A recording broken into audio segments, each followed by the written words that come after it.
bisa tidak utuh. Misalnya ini, ibu pimpinan menghadiri pertemuan itu kalimat yang utuh.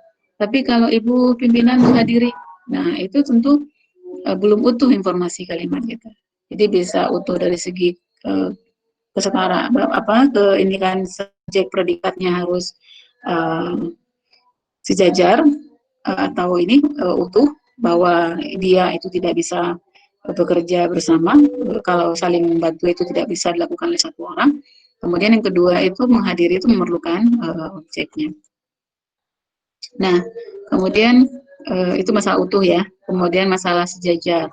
Sejajar dari segi bentuk dan makna.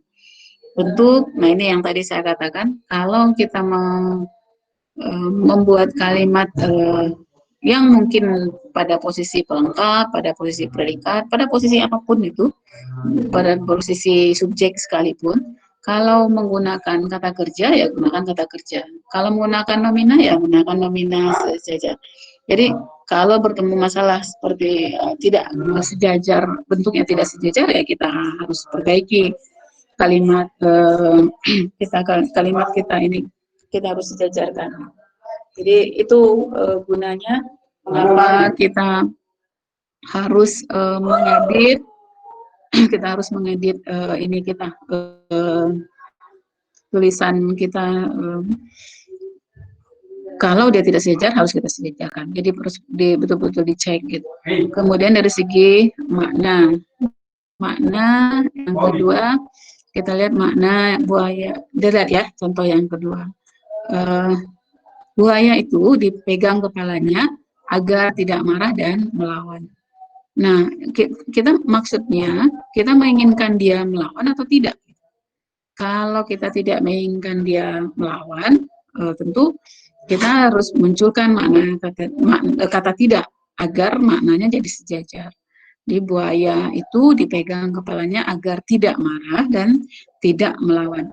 Nah, memang di dalam bahasa secara umum, kalau ada kata yang sama itu boleh kata dihilangkan. Itu selalu mungkin Anda sendiri juga tahu itu. Tapi tidak semua bisa kita lakukan. Jadi perlu kita cermati juga maknanya. Apakah maknanya jadi berbeda? Kalau berbeda tentu harus kita munculkan. Tapi kalau kalau maknanya sama, ya boleh, berarti kita hilangkan. Jadi tidak serta-merta belajar kalimat, sekali lagi tidak hanya struktur tapi juga lebih ke makna. Contohnya ini seperti ini. Jadi kalau ada kata yang sama bisa dihilangkan salah satu. Nah, itu dulu ketika saya belajar itu yang ditekankan. Misalnya kata tidak, ini agar tidak melawan, tidak marah, tidak melawan. Oh, kata tidaknya sama, berarti salah satu boleh dihilangkan. Nah, kalau itu kita lakukan di sini ternyata maknanya jadi berubah. Nah, berarti dapat kita simpulkan bahwa tidak semua kata yang sama itu bisa dihilangkan. Kalau dia mengganggu makna, mengubah makna, nah berarti tidak bisa kita lakukan. Kemudian sampai di sini ya, jadi bisa kita perbaiki, buaya itu dipegang kepalanya agar tidak marah dan tidak melawan. Nah, kalau memang menginginkan hal yang lain ya bisa diungkap dengan mungkin menghilangkan tidak. Kalau memang itu makna yang kita perlukan. Kemudian masalah fokus. Fokus sangat membanggakan mahasiswa kita itu. Mahasiswa kita itu sangat membanggakan. Di fokus sekali lagi itu penulis yang tahu ya yang mana akan difokuskan. Nah, ketika seorang editor bahasa, misalnya saya, nah kalau bertemu kalimat seperti ini tidak akan saya salahkan gitu. Karena strukturnya benar gitu.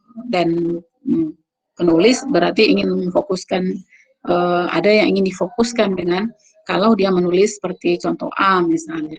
Nah, kalau struktur umumnya kan ini mahasiswa kita itu sangat membanggakan. Nah, ini bentuk umum ya. Tapi kalau ada yang membuat seperti contoh A, nah itu silakan. Nah, itu masalah fokus gitu. Kemudian masalah hemat. Masalah hemat,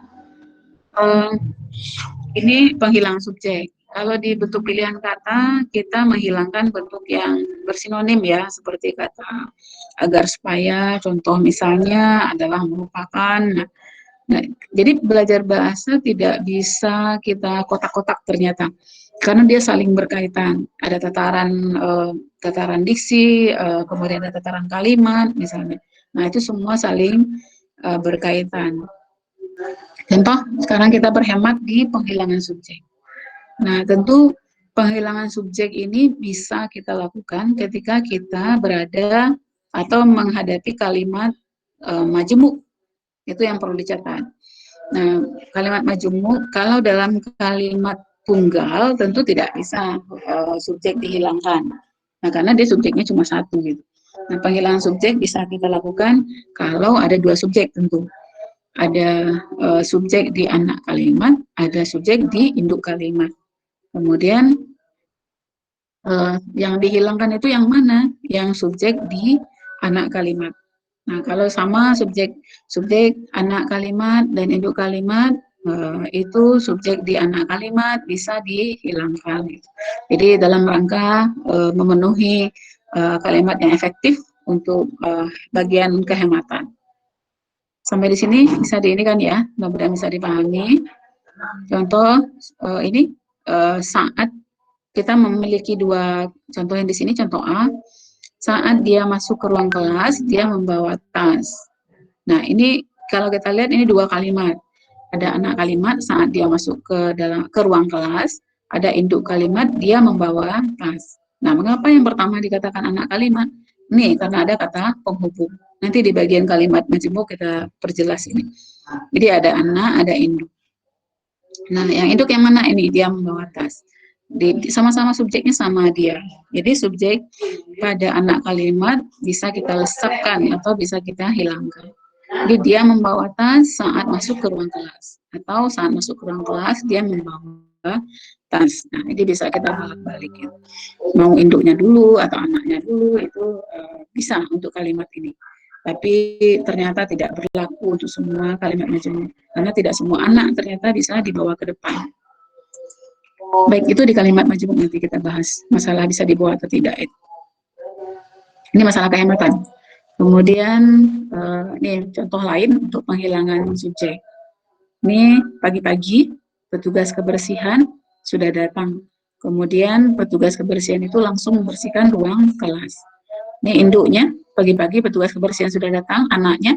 Kemudian petugas kebersihan itu langsung membersihkan ruang kelas. Nah, yang anak yang mana? Setelah kemudian.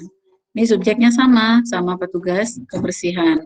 Jadi, sebentar saya. Ini.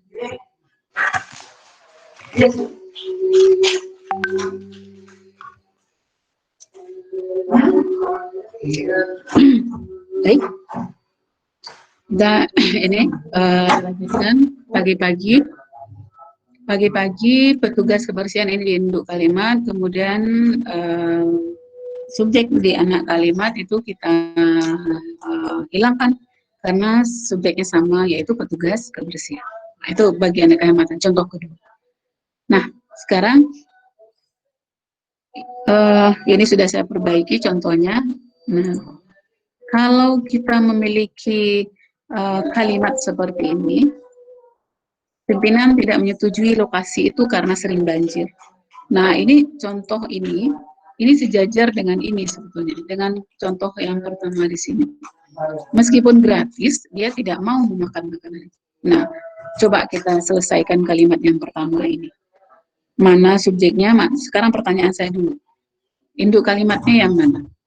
Ini ya, karena kita belum belajar, saya anggap kita belum belajar majemuk, saya ini kan saja. Yang induk kalimat itu adalah dia tidak mau memakan makanan itu. Anaknya yang mana? Ini, meskipun gratis. Karena ada kata penghubung intra kalimat meskipun. Itu berarti dia anak. Nah, subjeknya yang mana di sini? Subjeknya mana? Dia ya. Subjeknya dia.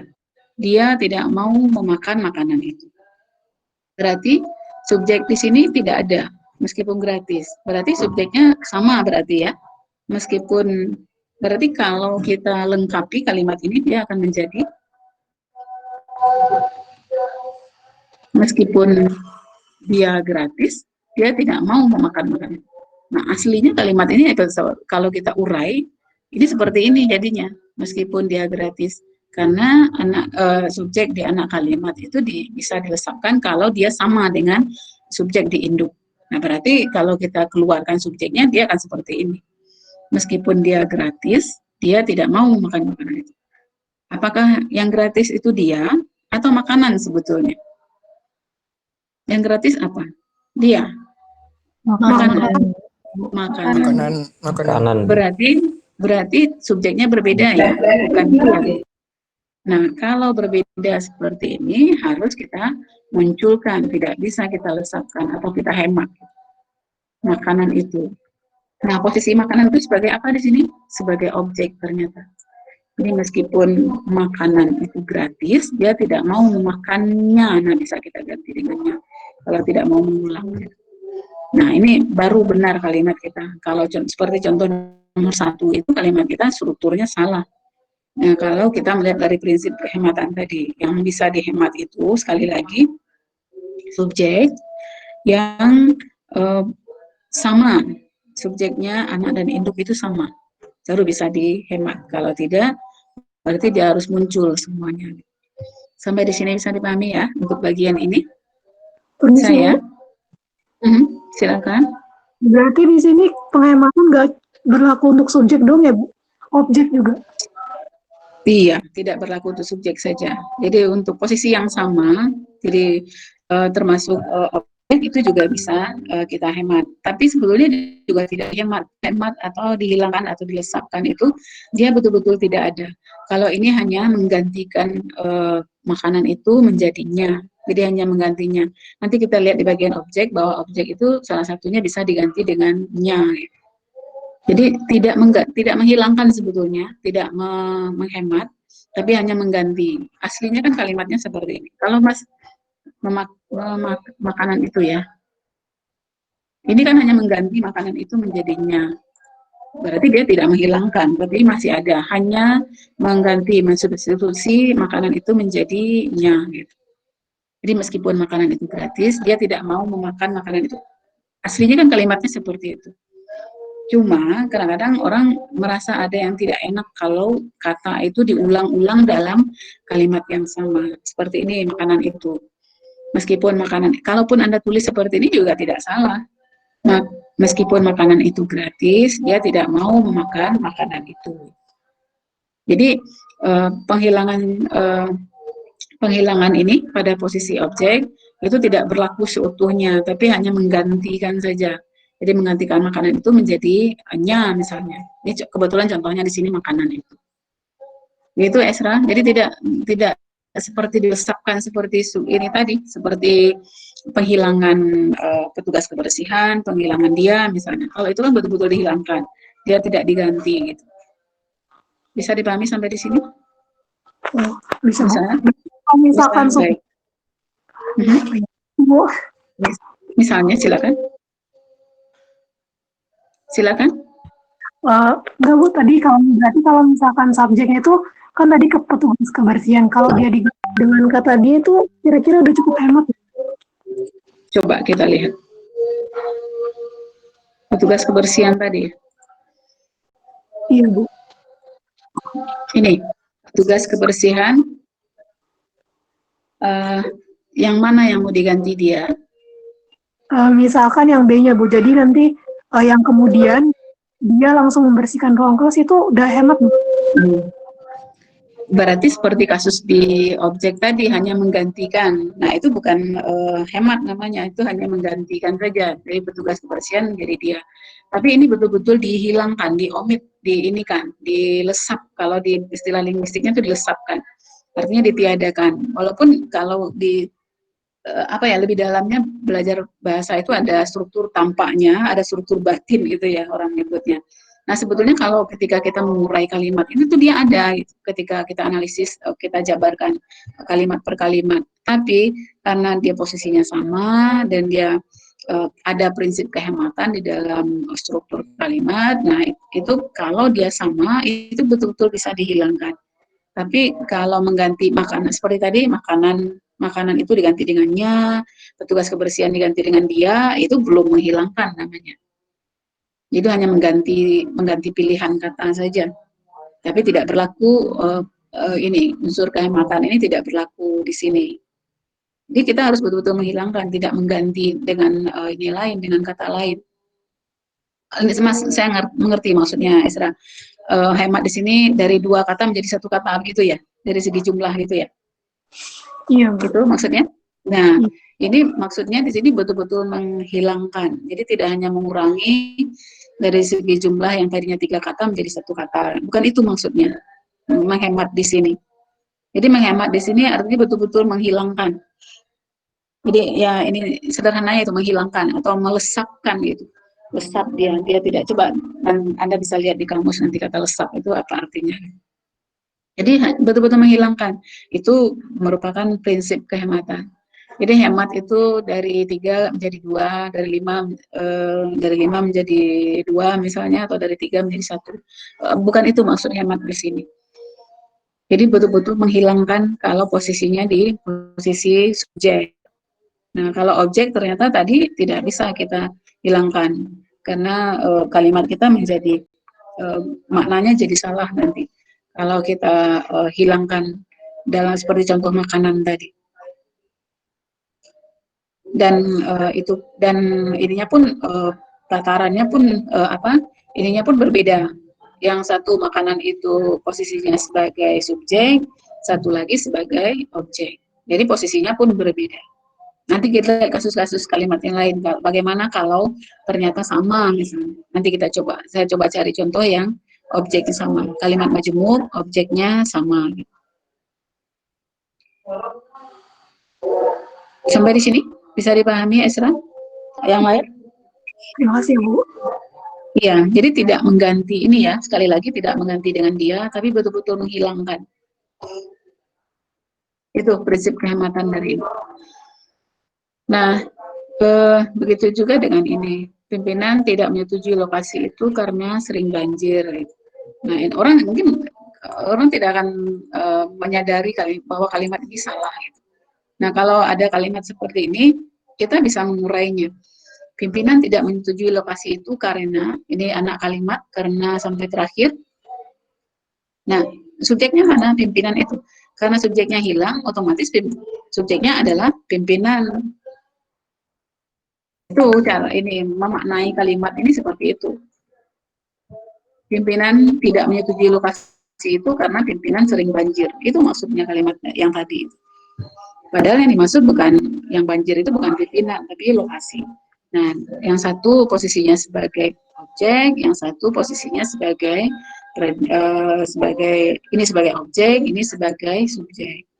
Berarti dia harus muncul kedua-duanya. Pimpinan tidak menyetujui lokasi itu karena lokasi itu sering banjir. Nah, benarnya kan kalimat ini seperti itu. Sampai di sini bisa ya? Masalah kehematan saya. Mudah-mudahan ini pelan-pelan nanti kita ini kan. Jadi itu ini contoh kasus ini. Jadi kalimat seperti ini sering sekali. Seperti makanan tadi saya juga ambil dari, saya juga mencari kesalahan-kesalahan kalimat itu berdasarkan apa yang ditulis media. Entah itu media cetak, entah itu yang saya dengar sendiri di masalah ada yang melaporkan misalnya. Nah, nanti ada beberapa contoh lagi. Baik, selanjutnya masalah hemat tadi posisi subjek, kemudian sinonim ini di bentuk pilihan kata juga kita bahas. Misalnya adalah merupakan, pilih salah satu. Sejak dari pilih salah satu, agar supaya pilih salah satu, karena dia bentuk yang bersinonim. Itu juga salah satu cara kita berhemat. Kemudian penghilangan makna jamak ganda, ini juga bagian dari kehematan. Sejumlah itu artinya banyak, guru-guru banyak, jadi tidak perlu kita pakai keduanya. Pilih salah satu, sejumlah guru kah atau guru-guru misalnya. Nah, kemudian daftar nama-nama, daftar juga banyak, nama-nama juga banyak. Jadi pilih salah satu, nama-nama siswa kah atau daftar siswa misalnya. Itu bagian dari kehematan. Coba Anda bayangkan dalam satu tulisan mungkin 5 halaman, itu banyak sekali yang harus dihemat seperti ini. Nah, mungkin dari yang 5 halaman bisa menjadi 5 halaman bisa menjadi 3 halaman atau 4 halaman jangan-jangan. Nah, itu kan selain menghemat kata juga nanti ujung-ujungnya ke rupiah gitu ya. Berhemat atau KT Anda. Atau saya sering berpikir, bukan sering berpikir, terpikir juga misalnya undang-undang yang sedang heboh sekarang Omnibus itu. Kadang-kadang dari sekian ribu itu setelah banyak kata yang mubazir sebetulnya di dalam itu. Setelah dicek, ternyata tinggal 500 halaman gitu. Nah, itu kan masalah kehematan. Jadi mungkin kita dikaji juga dari segi bahasa. Sayang saya tidak punya ini kopian asli yang betul-betul ini karena banyak sekali versi yang beredar di masyarakat. Itu ya masalah penghilangan makna nah, makna jamak ganda di eh, masalah kehematan. Kemudian masalah logis. Nah, logis itu yang paling lazim kita dengar yang ini ya, waktu dan tempat kami persilakan itu ya. Eh, Waktu dan tempat kami persilakan, ini sering sekali. Kemudian pernah juga ada di berita iring-iringan jenazah. Ini tidak mungkin jenazah beriring-iringan, yang beriring-iringan itu adalah pengantar misalnya. Kemudian juga di beberapa, ini saya lihat di perpustakaan, pengunjung yang membawa tas harap dimasukkan ke loker. Yang membawa tas biasanya menggunakan yang membawa tas harap dimasukkan ke dalam loker. Gitu. Nah, yang dimasukkan ke loker itu siapa sebetulnya? Yang membawa tas, bukan tasnya. Gitu kalau kita cermati kalimat itu. Kemudian ini juga saya dengar di berita jangan setelah ini jangan tolak dan buka jenazah korban corona sama tadi biawak ini tadi jangan tidak melawan dan tidak marah tadi. Ini artinya jangan buka, jangan tolak dan buka jenazah. Ini artinya ditolak jangan, dibuka boleh gitu ya. Padahal maksudnya bukan itu. Jangan tolak dan jangan buka jenazah korban corona. Kemudian saya juga pernah mendengar beberapa motor harus dihentikan karena tidak memakai masker. Yang pakai masker itu siapa sebetulnya? Pengendara motor atau motornya gitu. Nah, itu yang bagian dari kelogisan kalimat. Itu ya bisa jadi karena dilisankan, bisa jadi memang salah memaknai misalnya. Atau ini kalimat pejabat ini, makanya saya hapus ini. Ini bagaimana Anda memahami kalimat ini? Jangan menyetir sambil main HP, apalagi sambil bawa sepeda motor itu berbahaya. Ini kan artinya 3 pekerjaan sekaligus. Anda menyetir iya, membawa motor iya, main ponsel iya. Nah, ini maksudnya apa? Padahal yang dimaksud adalah ini ada 3 pekerjaan tapi 2 kalimat sebetulnya. Yang pertama dilarang menyetir sambil main ini, kemudian dilarang lagi bawa motor main telepon gitu. Nah, intinya kan sebetulnya itu. Tapi coba Anda bayangkan cara berkalimat seperti ini. Atau contoh lain, Lady Irwan berbincang-bincang dengan almarhum Nuryono. Siapa yang sanggup berbincang-bincang dengan almarhum? Ini ahli mana, dukun mana yang bisa? Ini kan masalah logika kalimat sebetulnya. Nah, tentu kalimat seperti ini bisa diganti, diubah itu redaksinya. Seperti siapa waktu itu lupa saya di kelas mana itu menunjukkan tentang ini ADART di kampus. Nah, itu bisa diubah-ubah kalimatnya sehingga logika kalimat kita jalan dan strukturnya benar. Itu ya beberapa contoh, sedikit contoh dari kesalahan logika kalimat. Baik, sampai di sini ada yang ingin ditanyakan atau tidak? Ini kita lanjut ke kelas kata dulu. Sedikit, ini hanya pengingat saja. Ada yang ingin ditanyakan? Sebentar saya ini isi portal dulu. Selanjutnya kita akan melihat unsur-unsur kalimat. Sebentar saya isi portalnya. Aduh, saya tidak sengaja, ini mudah-mudahan masih jalan, tidak sengaja menutup. Tertutup tidak ya kalau ini? Saya tidak sengaja menutupnya.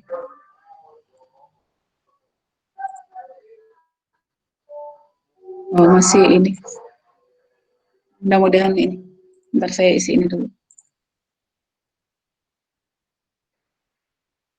Saya isi. Mumpung saya ini mengingat tak lupa nanti. Nah, selanjutnya kita akan berbicara unsur-unsur kalimat. Nah, dengan mengenali unsur-unsur kalimat, kemudian mengetahui pola-pola dasar kalimat. Jadi dihadapkan pada kalimat apapun nanti, harapannya tentu kita bisa menyelesaikan kalimat itu. Jadi tidak perlu khawatir dengan dengan panjangnya sebuah kalimat misalnya, tapi ternyata strukturnya sederhana saja. Itu lazim sekali kita ini kalimat-kalimat seperti itu biasa. Gitu. Baik, sudah saya isi.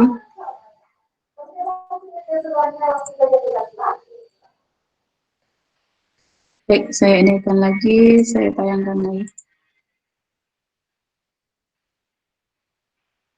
Nah, sekarang kita dilanjutkan. Ada pertanyaan atau tidak? Kalau tidak ada, sekadar pengingat bahwa kata itu ada kelasnya, ada kelas kata benda, kata kerja, kata sifat, kata bilangan, ada kata depan, terminah ya. Itu nanti ketika membuat kalimat tentu ini bermanfaat untuk kita. Apakah kalimat kita sudah betul atau belum? Nah, ini bisa kita rujuk ke kelas kata ini. Baik, sekarang kita bicara tentang unsur-unsur kalimat. Kalau diperhatikan panah-panahnya, P itu panahnya bisa ke kiri, bisa ke kanan. Artinya yang menjadi utama dalam kalimat itu adalah predikat. Predikatlah yang menentukan apakah apa subjek yang bisa dia inikan, yang bisa menempati dia misalnya. Atau predikat itu memerlukan objek atau tidak, memerlukan pelengkap atau tidak, memerlukan keterangan atau tidak. Sehingga dalam unsur kalimat itu yang menjadi ini utama, titik utamanya adalah predikat yang berpengaruh. Seperti tadi, dia bekerja saling membantu itu ya. Nah, kata kerjanya saling membantu. Nah, saling membantu di situ membutuhkan ternyata subjek yang jamak, misalnya kami, misalnya, atau mereka. Tidak bisa dia di situ. Tapi kalau dia, ya bisa, apapun bisa kita buat. Dia bisa dia bekerja atau dia makan. Nah, setelah itu tidak memengaruhi apakah memerlukan objek, memerlukan pelengkap atau keterangan. Jadi predikat inilah yang menentukan nanti apakah dia perlu subjek seperti apa yang dia perlukan, apakah dia perlu objek, apakah dia perlu pelengkap atau keterangan. Jadi ini dalam ini kalimat yang menjadi titik perhatian utama itu adalah predikat. Kemudian kita urai satu persatu unsur-unsur kalimat ini. Yang pertama subjek. Nah, biasanya kalau di lapangan saya memerlukan ini untuk menjelaskan bagaimana cara kita mengenali subjek itu. Gitu. Nah, mudah-mudahan di sini juga saya rasa mungkin sudah tahu atau mengenali subjek itu dengan cara apa. Gitu. Baik, kita ulang kalau begitu. Jawaban atas pertanyaan apa atau siapa misalnya. Itu cara pertama kita bisa melakukan itu. Kemudian sering disertai kata itu, mahasiswa itu misalnya. Terutama di posisi awal kalimat. Dalam kalimat majemuk sering didahului kata bahwa atau kalimat lengkap. Dalam kurung kalimat lengkap. Nanti di pertemuan selanjutnya ke-6 ini bahwa ini agak spesial, nanti akan saya jelaskan lebih detail nanti. Agak berbeda bahwa ini dalam kalimat kita, dalam bahasa Indonesia. Kemudian mempunyai keterangan pembatas yang, itu bisa mahasiswa yang di tengah, di depan, mahasiswa yang berbaju, misalnya kalau di kelas, baju Anda warna-warni, kalau tidak sedang menggunakan putih hitam, itu kan bajunya bisa ini, kadang-kadang saya jadikan contoh. Kemudian tidak didahului preposisi di, ke, dari, dalam, untuk, misalnya dengan, dalam kalimat aktif. Jadi bisa misalnya kita punya contoh bagi yang belum mengumpulkan tugas bisa diserahkan ini. Nah, itu sering bagi yang datang terlambat, bagi yang belum ini. Nah, itu bagi peserta atau bagi pengunjung. Nah, itu biasa kita dengar.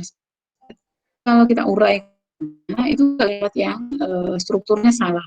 Karena kalau dia berposisi sebagai subjek, tidak bisa diberi preposisi ini. Dari bagi, ini tidak hanya 3 ya, ada yang lain bagi misalnya, atau dengan.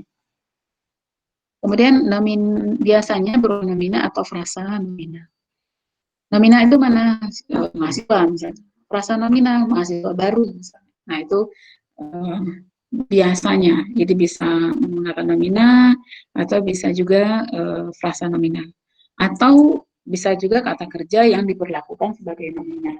Misalnya berenang adalah hobi saya misalnya. Nah, berenang itu kan kata kerja. Tapi pada posisi subjek itu dia bisa berkategori nomina. Nah, itu betul kalimat kita. Jadi kata kerja secara umum kata kerja bisa dijadikan subjek. Kemudian kita lihat contohnya untuk subjek ini aset BUMN itu jadi menggunakan itu sudah didata pemerintah Indonesia, kemudian ada jaksa, ada teori bahasa, anak itu misalnya perajin yang ulet, apa yang disampaikan adalah, nah contoh bahwa tidak ada ya, bahwa dia mahasiswa yang rajin sudah saya ketahui misalnya. Nah, itu bisa, itu posisinya sebagai subjek. Bahwa dia mahasiswa yang rajin, itu contoh untuk bahwa tadi. Nih. Jadi bahwa itu bisa menduduki subjek, nanti lebih jelasnya nah besok gitu. Bisa menduduki subjek, pelengkap atau objek. Selanjutnya kita akan urai predikat. Jadi tadi subjek, unsur kedua itu predikat. Predikat umumnya merupakan jawaban atas pertanyaan mengapa, bagaimana, atau apa yang dilakukan oleh subjek. Dapat diingkarkan dengan kata tidak atau bukan. Jadi kalau kita ragu misalnya bisa ditambahkan kata iya, tidak misalnya di depan. Nah, sekarang yang perlu diingat lagi, kapan kata tidak digunakan, kapan kata bukan digunakan. Nah, itu dalam bentuk pilihan kata sudah saya berikan. Kemudian dapat disertai kata-kata aspek dan modalitas. Apa itu kata aspek modalitas? Nah, seperti kata belum, akan, ingin, selalu, dengan segala gradasinya, selalu, sering, kadang-kadang, tidak pernah misalnya, harus, atau mesti. Nah, itu kalau kita pasti kalau disandingkan dengan bahasa Inggris mudah memahaminya. Nah, itu namanya dalam bahasa Indonesia aspek modalitas. Jadi bisa disisipi kata ini, disertai ini. Kemudian dapat disertai kata adalah, ialah, merupakan. Nah, ini kalau ada adalah, ialah, merupakan, ini merupakan predikat ini. Jadi setelah adalah itu adalah pelengkap. Jadi bisa disertai kata adalah. Karena kita tidak mengenal dalam bahasa Indonesia itu seperti is ya, seperti is ma atau to be di dalam bahasa Inggris. Kita mengenal ini ada 3 ini kata kerja penyambung sebetulnya kalau lazimnya orang menyebut. Jadi untuk menyambungkan subjek dan pelengkapnya, jadi ditambahkan kata adalah. Contoh, saya adalah seorang pilot misalnya. Jadi memerlukan penyambung gitu antara saya itu dan kondisi dia sebagai seorang pilot. Nah, itu fungsi adalah, ialah, dan merupakan. Nah, sekarang yang perlu kita ketahui lagi adalah perbedaan penggunaannya. Kapan adalah digunakan, kapan ialah digunakan, dan kapan merupakan digunakan. Nah, itu yang kalau adalah merupakan sama ininya, bisa saling menggantikan. Ialah itu untuk definisi. Tom ialah, nah, itu untuk definisi. Itu saja perbedaan. Kemudian dapat diisi hampir semua jenis kata. Tadi jenis kata tadi yang saya ingatkan. Bisa kata kerja, bisa kata benda, bisa kata sifat. Nah, untuk bahasa percakapan, keterangan tempat, itu bisa. Misalnya saya di rumah. Itu secara dalam bahasa percakapan itu dibolehkan. Tapi dalam bahasa tulis itu saya berada di rumah. Jadi ada kata kerjanya berada. Jadi itu ini tambahan informasi pengetahuan saja untuk Anda yang ini. Jadi sekali lagi predikat itu bisa diisi hampir, jadi hampir semua ya. Jadi tidak semua ternyata, tapi hampir semua. Ada kata kerja, kata benda, kata sifat. Baik, kita lihat contohnya di bawah. Aset BUMN itu sudah didata, ini kata kerja ya.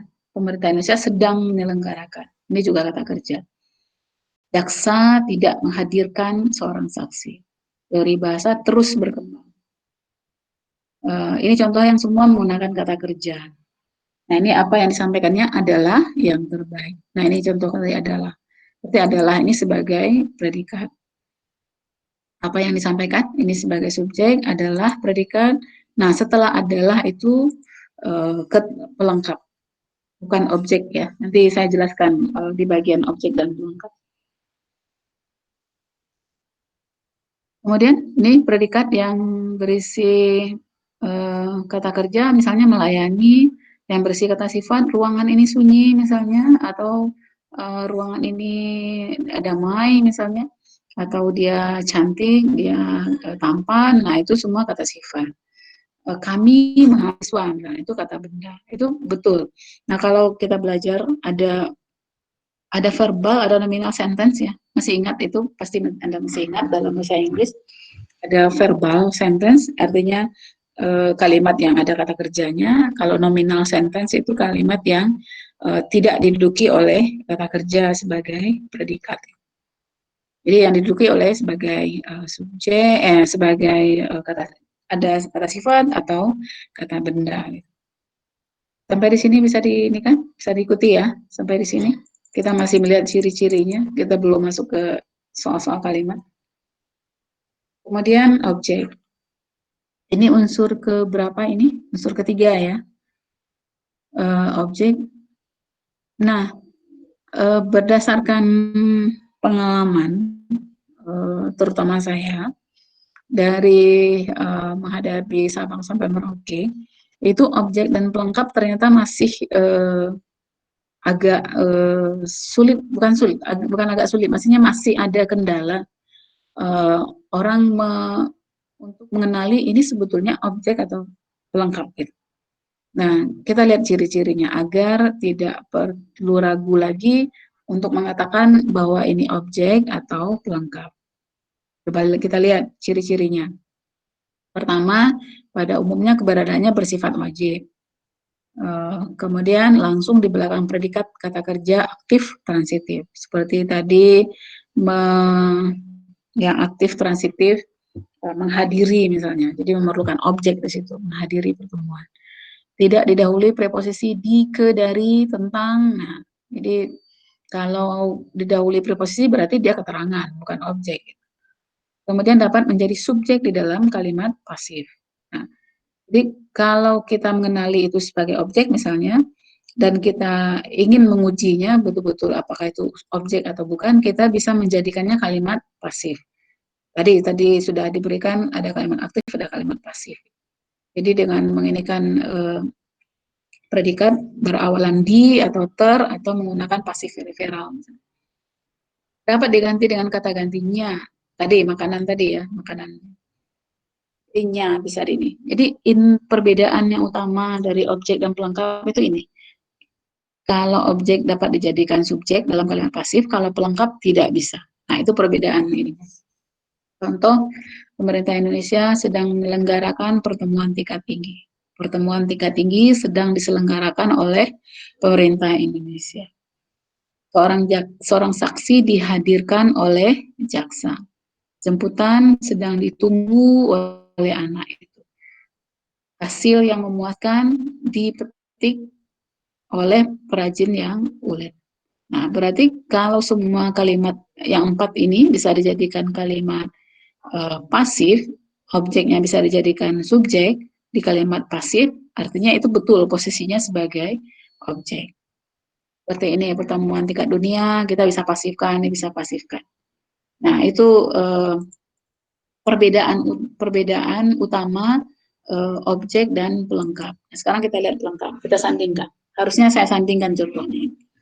Pada umumnya keberadaannya bersifat wajib, sama. Biasanya langsung di belakang predikat, sama. Tidak dapat menjadi subjek. Nah, ini perbedaannya. Tidak dapat diganti dengan kata gantinya. Ini perbedaan kedua. Yang paling utama itu adalah pelengkap itu tidak bisa dibawa ke depan sebagai subjek. Nah, ini contohnya. Coba jadikan kalimat pasif yang 7 ini, bisa atau tidak? Ada yang bisa menjadikannya kalimat pasif?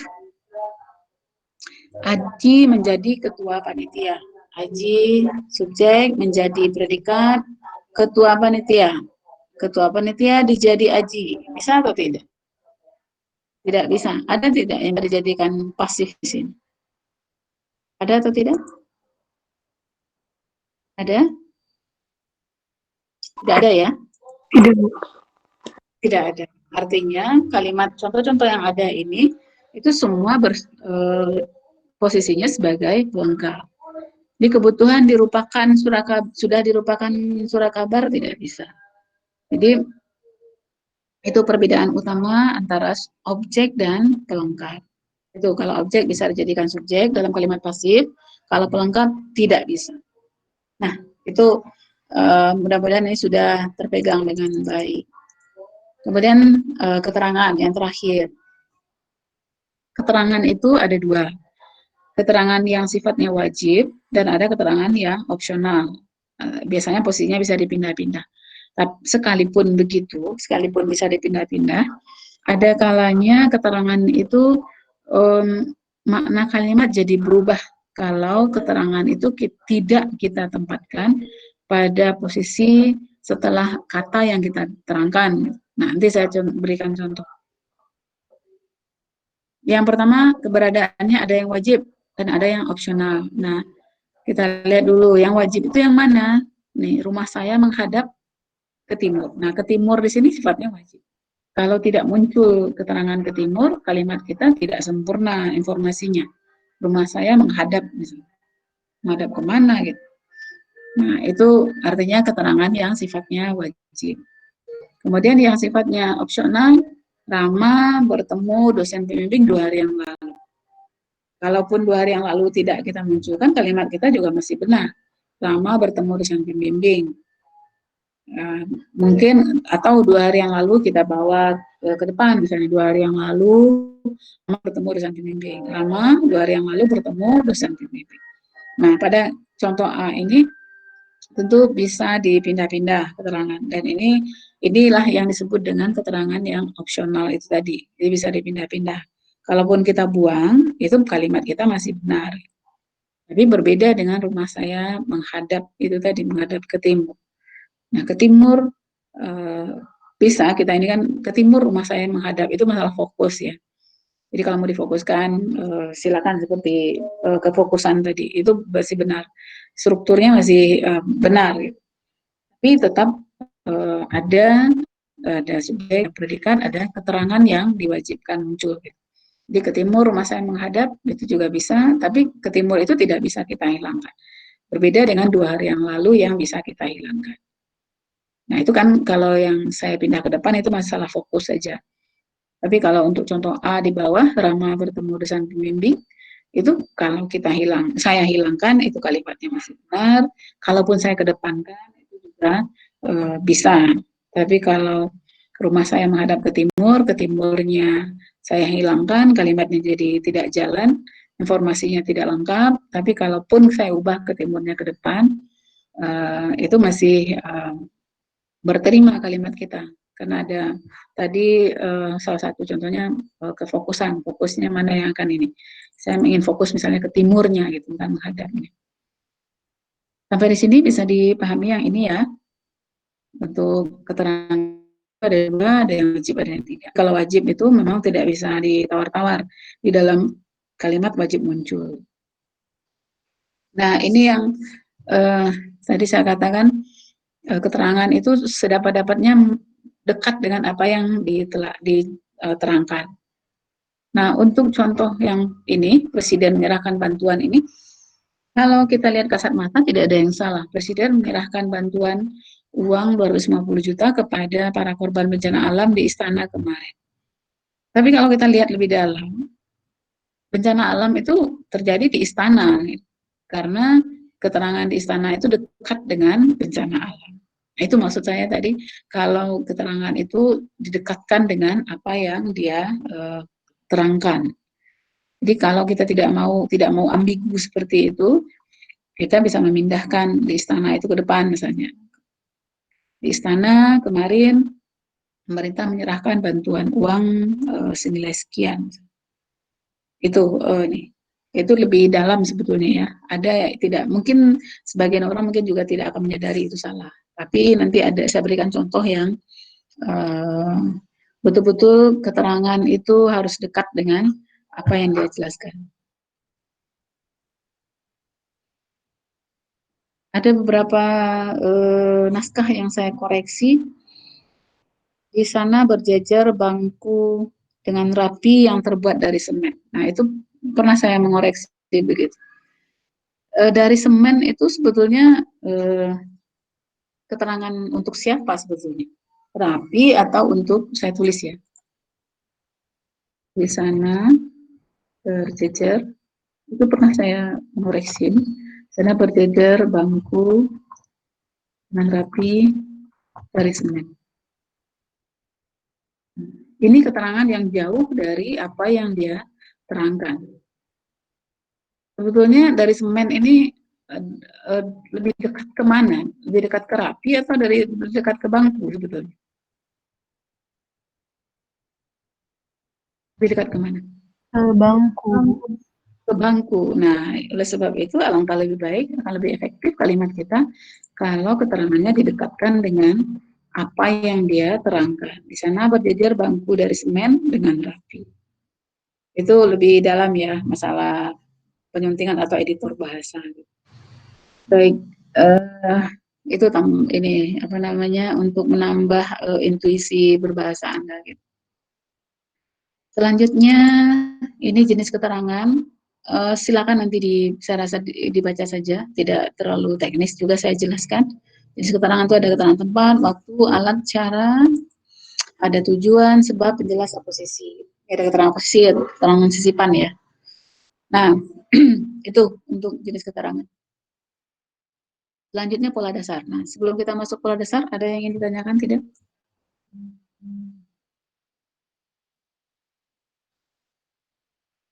Ada yang ingin ditanyakan?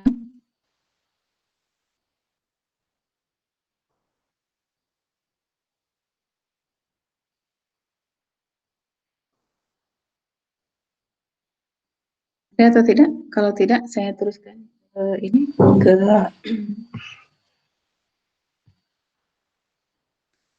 sini pola dasar kalimat. Ada yang ingin ditanyakan dulu? Belum ada, Bu. Belum ada. Baik. Kalau belum ada, saya teruskan. Pola dasar, sekarang kita lihat pola dasar kalimat. Pola dasar itu di dalam bahasa kita ada 6. 6 saja. Kalau ada pengembangan-pengembangan yang lain itu lebih pada pengembangan. Misalnya ditambahkan keterangan-keterangan tambahan, banyak itu. Saya pernah melihat, bukan pernah melihat, ya karena urusan bahasa terus itu. Suatu kali pernah menyunting satu paragraf itu ternyata polanya hanya SP. Nah itu jadi banyak sekali kasus-kasus seperti itu. Yang pertama SP, subjek predikat, itu tentu pola yang paling ini harusnya saya buang saja, nah, contohnya di bawah. SP, SPO, subjek predikat objek, SPO keterangan, SPO pelengkap, SPO keterangan, SPO pelengkap. Nah itu pola dasar. Artinya kalau ada salah satu bagian, kalau kita membuat kalimat dengan SPO keterangan, artinya ketiga-tiga itu unsurnya wajib. Kalau tidak, berarti polanya salah. SPO pelengkap misalnya, itu juga ketiganya harus ada. Kalau tidak, strukturnya salah. Nah, itu maksudnya mengapa dikatakan ini pola dasar. Selanjutnya ini contoh, pola SP, pekerjaan ini menyenangkan misalnya. Obat ini sangat mujarab. Mujarab itu kata sifat ya. Anak itu belajar. Dia sangat lelah. Putranya 3 orang. Jadi 3 ini. Ditambah kata penggolong orang ya. Kakinya terkilir. Itu pola SP, pola yang paling singkat. Kemudian pola SPO. Nah, mahasiswa mengerjakan tugas. Nah, mungkin ada yang ingin mencoba apakah ini pola ini benar SPO atau tidak. Misalnya. Berarti tadi kalau dia betul SPO, dia bisa dibawa ke depan. Objeknya bisa dibawa ke depan sebagai subjek. Nah, itu cara kita menguji sebuah kalimat. Mahasiswa mengerjakan tugas, tugas dikerjakan oleh mahasiswa. Kemudian teknisi sedang mengerjakan listrik, sedang memperbaiki listrik, sedang diperbaiki oleh teknisi. Komputer dapat memberitahukan berbagai informasi. Berbagai informasi dapat diberitahukan oleh komputer. Mereka menonton film, film ditonton oleh mereka. Rapat dihadiri oleh Budi. Berarti benar, itu polanya SPO semua. Kemudian pola ketiga SPO keterangan. SP keterangan, maaf. SP keterangan artinya ada subjek, predikat, dan keterangan. Salah satu contohnya tadi menghadap ke timur. Bagian peserta berasal. Nah, kalau tidak ada keterangan berasal dari mana, itu kalimat kita jadi belum lengkap struktur dan informasinya. Sebagian peserta berasal dari mana pasti ditunggu-tunggu keterangan tambahan. Kemudian rumah ibunya menghadap ke timur. Tugu Monas terletak misalnya. Nah, terletak di Jakarta itu wajib adanya. Atau air mancur terletak di Bintaro. Jadi kata kata terletak itu menuntut adanya keterangan setelah itu. Nah, itu namanya pola SP keterangan. Selanjutnya pola SP pelengkap. Nah, perbedaannya tadi kalau objek bisa dibawa ke depan, kalau pelengkap tidak bisa. Nah, coba bisa Anda bawa tidak? Kalau ada yang bisa dibawa ke depan, berarti ini salah, bukan pola SP pelengkap. Berarti dia SP O. Gitu. Ada yang bisa dibawa ke depan atau tidak dari 5 kalimat ini? Penduduk Indonesia berjumlah, kakak saya menjadi pilot, persoalan itu dianggap berat, negara kita berdasarkan Pancasila, paman berdagang kain. Ada yang bisa dibawa ke depan dijadikan pasif selain yang nomor 3 ya, memang sudah pasif. Tentu kalimat nomor 3 juga tidak bisa kita berat menganggap persoalan itu kan tidak bisa. Berarti kalimatnya memang aslinya seperti itu, bukan yang berasal dari kalimat aktif yang dipasifkan. Gitu. Jadi kalimat itu cara menganalisisnya atau mengenalinya ya begitu. Aktif pasif itu bisa diganti-gantikan sehingga kita tahu strukturnya benar atau salah. Ada atau tidak yang bisa dibawa ke depan? 220 juta jiwa di jumlah penduduk Indonesia. Salah ya. Jadi polanya benar kalau begitu SP pelengkap. Yang adalah, contoh adalah tidak ada ya, termasuk adalah itu juga SP pelengkap. Bisa kita tambahkan. Ya, atau merupakan, tadi merupakan juga SP pelengkap. Oh, mohon maaf, salah, SP dia adalah, oh benar, benar. Dia adalah, dia sebagai subjek, predikatnya adalah, dia adalah sahabat karib saya. Sahabat karib saya. Ada yang punya sahabat karib? Ada? Saya, Bu. Ada ya. Nah, punya sahabat karib itu baik. Jadi kita bisa minta dikoreksi, minta ini. Saya berteman dari SMA, dari kuliah itu ada yang 1-2 orang yang bertahan. Artinya memang itu sahabat gitu. Jadi kalau sampai bertahun-tahun, walaupun kita beda tempat kuliah, beda tempat tinggal, beda kondisi kehidupan, tapi masih, nah itu artinya itu sahabat. Bisa saling mendengarkan, bisa saling mengoreksi, misalnya. Nah, dia sebagai subjek perikatnya adalah, nah setelah adalah itu posisinya sebagai pelengkap. Karena kita tidak bisa membawa ke depan sahabat karib saya, eh, dia, nah kita tidak mungkin dijadikan pasif tidak. Nah, itu pola SP pelengkap. Nah, sekarang pola SPO pelengkap. Negara maju mengirimi Indonesia bantuan tenaga ahli. Nah, bagaimana kita mengenali kalimat ini? Benar tidak? Subjeknya mana? Predikatnya mana? Objeknya mana? Pelengkapnya mana? Ikan, pasti itu yang akan perlu kita cari tahu. Kemudian Yanto menghadiahi kakaknya komputer. Saya menganggap pimpinan itu bijaksana. Sri mengajari anaknya membaca.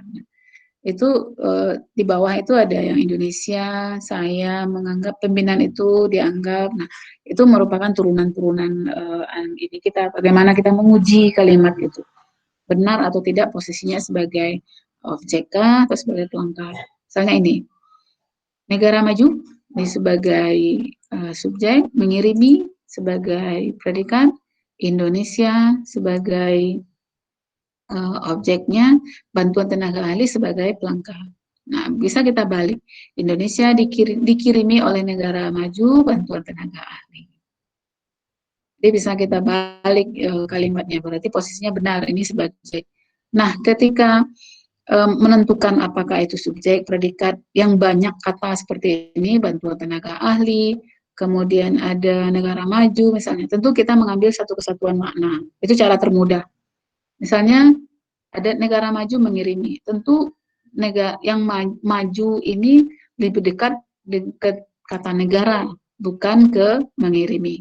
Misalnya saya ini, negara ini sebagai subjek, maju mengirimi itu sebagai perikat. Nah, tentu tidak mungkin karena maju informasi paling dekat itu ke negara, bukan ke mengirimi. Nah, begitu cara kita mengenali, membagi-bagi kalau kita bertemu banyak frasa seperti ini. Kita lihat dia dalam satu kesatuan makna.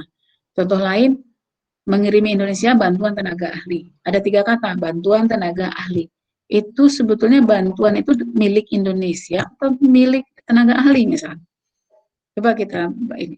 Indonesia, negara maju mengirimi Indonesia bantuan tenaga ahli. Nah, tentu tidak begitu, kita bukan merupakan satu kesatuan makna Indonesia bantuan itu, tapi bantuan itu merupakan milik tenaga ahli. Itu dalam analisis lebih dalam kalau Anda sebagai anak linguistik, nah cara ini seperti itu. Baik, selanjutnya SPO keterangan. Perancang busana itu mendatangkan kain tenun dari Lombok. Kain tenun didatangkan oleh perancang busana itu dari Lombok. Itu polanya SPO keterangan. Mengapa keterangan ini? Ada dari, ada ke, ada dalam, ada dari, ada untuk. Nah, itu penanda keterangan. Mengapa dia dikatakan keterangan? Karena ada preposisi, sehingga dia disebut keterangan. Preposisi itu yang mana? Ya ini, dari, ke, dari, di, ke, dari, untuk, bagi, misalnya, kepada. Nah, itu preposisi. Selanjutnya, nah ini bisa sekali lagi berkalimat itu tentu banyak model. Nah, beda cara pengungkapan itu bisa mengubah struktur, tapi walaupun informasinya sama. Ini contoh, Bu Juni membuatkan mainan untuk anaknya. Bu Juni membuatkan anaknya mainan. Ini sama ininya, kejadiannya nanti sama gitu. Ada mainan yang dibuat, ada mainan yang jadi yang diserahkan ke anak Bu Juni oleh Bu Juni itu ya ini. Tapi kalau kita lihat secara struktur, ini tentu strukturnya berbeda. Coba kita urai. Coba kita lihat ininya. Jadi yang pertama strukturnya apa? Coba saya dibantu. Ini satu kesatuan makna dulu, Bu Juni membuatkan mainan untuk anaknya. Ini strukturnya apa? Bu Juni sebagai apa? Siapa yang Subjek. membuat mainan? Subjek. Subjek. Kemudian membuatkan Predikat. predikat. Mainan Objek. objek. Kemudian untuk anaknya Keterangan. Selanjutnya Bu Juni membuatkan anaknya mainan. Ini polanya apa?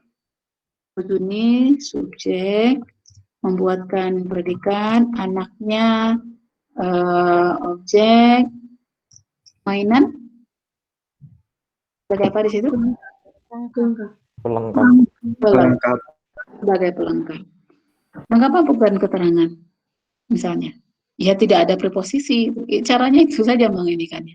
Kalau ada preposisi berarti dia posisinya sebagai keterangan. Tapi kalau tidak, ya dia pelengkap. Perbedaannya itu. Jadi kalau dibalik, anaknya dibuatkan Bu Juni mainan. Nah, jadi bisa kita jadikan pasif, ini masih bisa dipasifkan. Mainan dibuatkan Bu Juni, anaknya dibuatkan Bu Juni mainan. Anaknya, anak Bu Juni, ini Bu Juni artinya nih anak Bu Juni ya. Anak Bu Juni dibuatkan mainan oleh Bu Juni. Kan ini seperti itu. Anaknya, bisa dipahami tidak? Anaknya dibuatkan, berubah lagi ininya, strukturnya dibuatkan mainan oleh. Nah, kalau seperti ini strukturnya jadi seperti apa? Anaknya dibuatkan mainan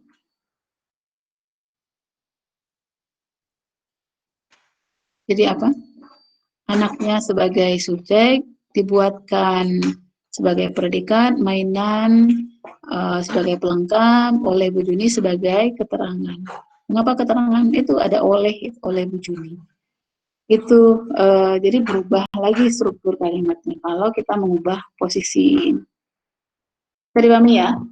Mudah-mudahan bisa dipahami, pelan-pelan kita pahami. Ya? Saya mohon izin angkat telepon dari kantor sebentar ya. Silakan diinikan dulu. Oh sudah, tidak ada. Bentar. Kita lanjutkan. Sudah jadi berarti. Nah, ini artinya ada 29 berarti 30 kalimat yang diinikan, yang kita buat. Nanti struktur walaupun informasinya sama, tapi bisa saja strukturnya berbeda. Seperti ini. Jadi mengubah susunan itu biasanya akan mengubah struktur. Nah, selanjutnya kita masuk ke jenis-jenis kalimat. Ada kalimat tunggal. Ada pertanyaan dulu atau tidak? Ada atau tidak sebelum kita teruskan? Bertanya, Bu. Kalau semisal tadi yang kalimat keterangan itu yang ada dari untuk ke itu, jika itu dijadikan judul, apakah hurufnya kapital atau kecil ya, Bu? Kalau dijadikan judul? Iya, maksudnya misal judul kisah Nina dari Jakarta gitu, Bu. Nah, itu darinya itu kecil atau kapital, Bu? Kalau di dalam judul yang bukan judul awal, cover awal itu kecil. Kalau preposisi itu ditulis dengan kecil. Di Kedari dan teman-temannya itu ditulis kecil. Tidak dikapitalkan. Jadi yang kapital itu hanya kata-kata yang di luar kata sandang, di luar preposisi, itu baru dikapitalkan. Kalau judulnya berupa subjudul ya, artinya subjudul itu hanya awal kata saja yang tapi kalau dia berada di judul utama, di judul luar misalnya, nah berarti kan semua dikapitalkan, tidak ada pengecualian. Ya, itu bisa dipahami, Lani? Iya. Baik. Kita teruskan. Kita masih berapa ini? Oh, tinggal 3 menit. Selalu tidak terasa ya ini waktu ini. 3 menit lagi, ya baiklah. Nah memang tidak selesai juga. Nanti tolong diingatkan saja saya Joko, kita sampai mana gitu. Baik, sekarang jenis-jenis kalimat kita lihat dulu. Ini mungkin hanya pengantar saja.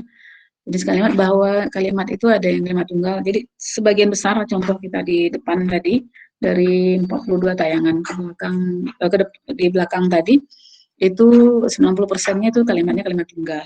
Kalimat tunggal itu satu subjek satu predikat. Nah, selanjutnya nanti kita akan melihat ada kalimat majemuk setara, berarti setara, kalimat majemuk ada kalimat majemuk setara, bertingkat, campuran. Nah, kalaupun nanti di lapangan bertemu ada yang mengatakan kalimat simpleks, kompleks, majemuk, majemuk kompleks, itu sama saja. Hanya perbedaan penamaan saja. Di kalimat tunggal itu sering juga disebut orang simplex, kalimat majemuk setara itu disebut orang majemuk bertingkat itu disebut orang kalimat kompleks, kalau majemuk campuran itu disebut orang kalimat majemuk kompleks. Itu ya, jadi tidak usah dipermasalahkan itu istilah.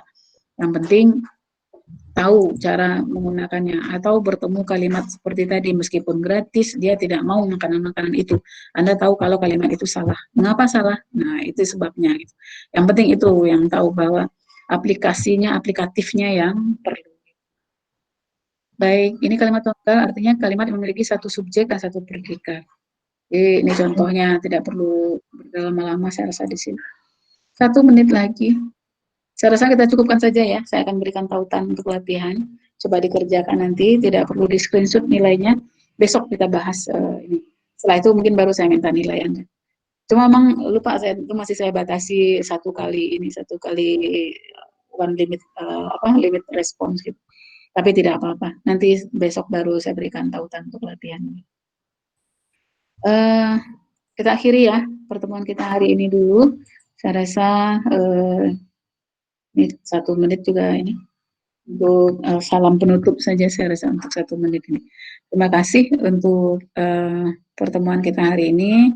Mudah-mudahan ada apa yang saya berikan tadi bisa diaplikasikan mulai Anda menulis dimanapun, kapanpun. Terima kasih atas perhatian Anda semua. Selalu pesannya selalu sama, jaga diri, jaga kesehatan, jaga diri ini untuk kita bersama. Gitu. Baik, assalamualaikum warahmatullahi wabarakatuh semuanya. Selamat siang ya, selamat siang, salam sejahtera untuk semua. Gitu. Saya akan kirimkan tautan di grup.